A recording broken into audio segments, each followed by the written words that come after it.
Good afternoon, everyone. It's Tony here from Lockster Reads. I thought I'd do a quick review of the first book that I finished in August, and as predicted in my August TBR, it was A Month in the Country by J.L. Carr, published in 1980. Um, it's a very short book. The Kindle edition that I read has the page count as 98 pages. Um, don't let that fool you. This is a big book in a very small package. Um, I'd call it a great book. It's one of my favourite novels of all time. Um, Partly because of the subject matter, I think. Um, it's narrated by a man called Tom Birkin. It's set in the post World War One period. Um, Birkin is a World War One veteran.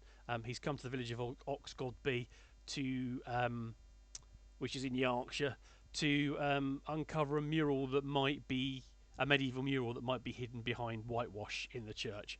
Um, he isn't the only veteran there, obviously, but particularly in the field outside the church is an archaeologist called Moon, who has been asked to look for a body that's been buried outside the walls of the church. Um, Both of these tasks are paid for from the will of an elderly woman who passed. Um, Her decision to get both these projects undertaken is disapproved of by various characters, um, including the Reverend of the Church, Mr. Keach, um, of whom Birkin is slightly scathing, particularly when he meets his wife Alice, uh, who is clearly very beautiful. Um, the interesting thing, though, is there are characters in this book about which you have Keach is one of them, um, and the um, uh, and the Ellabacks, who are a local Methodist family, are others. Where in another book, in a more cynical book, um, they would be um, easily mockable uh, without response.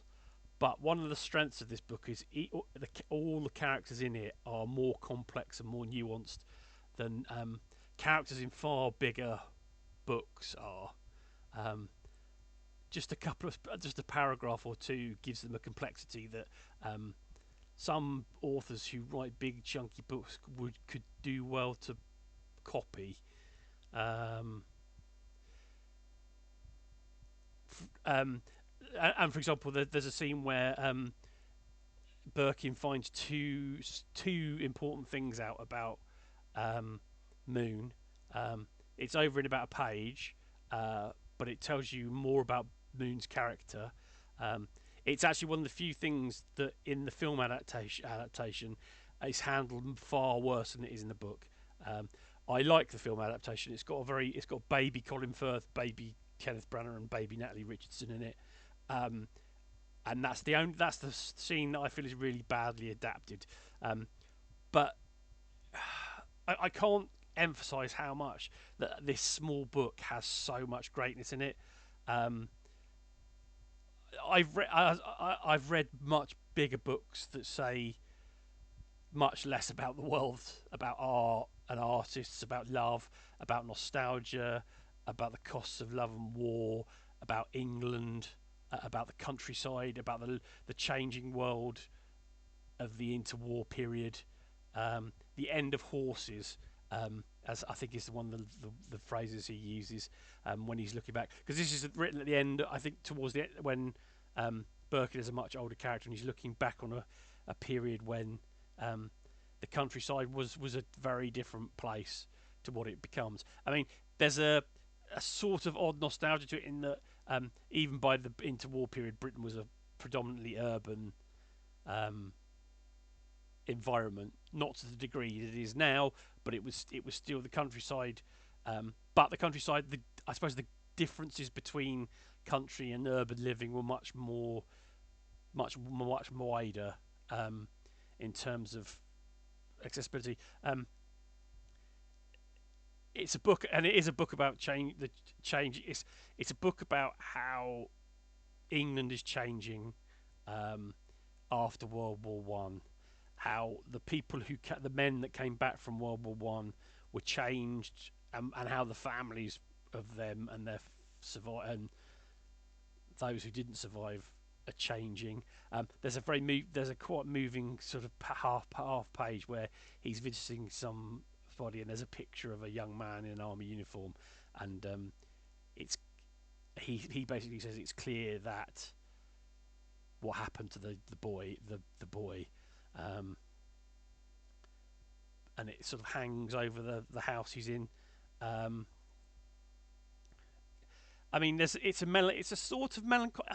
Is melancholy the right word? I think it is, in that sometimes melancholy isn't a bad thing. It's a that melancholy is a sort of warm feeling, and that melancholy wraps around the nostalgia. And nostalgia itself, I think, is often a warm feeling, but it's also a kind of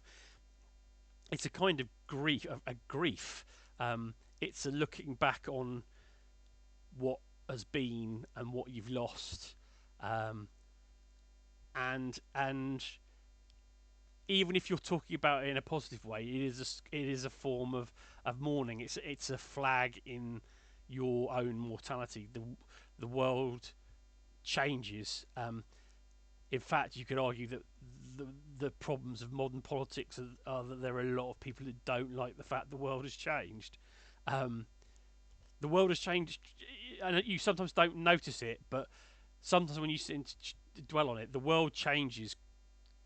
I mean, the world of my 16th birthday is so different to the world of my well, I'll be 55 in January, so that gap is a tremendous change in world, in society, in politics, in everything, and I think nostalgia is a sort of attempt to hang on to that, and is actually, I mean, I think originally nostalgia was actually perceived to be a disease. It was a sickness. People died of nostalgia, um, and I think um, that perhaps we need to go back to thinking of nostalgia as that kind of thing.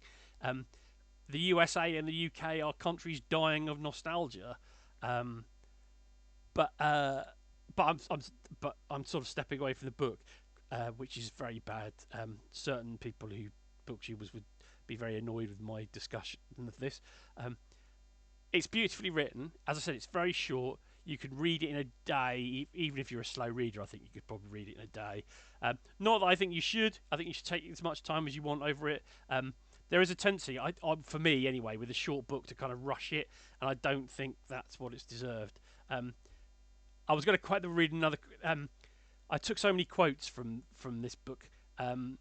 I want to read more J.L. Carr because this is the only book of his that I've read. J.L. Carr published about, I can't remember how many books it is, and each book is very different to the other books. And he was published by different publishers each time, because he was quite problematic in a not in a sort of um, a, a sort of political sense, if you want to better, but in a sort of controlling sense. Um, and this is the only book of his that I've actually read. Um, but I kind of sometimes you read a book and you think, I don't know if I want to read anything else by this person, because surely nothing will be as good as this. Um, and that's how I feel about A Month in the Country. Um, yeah, I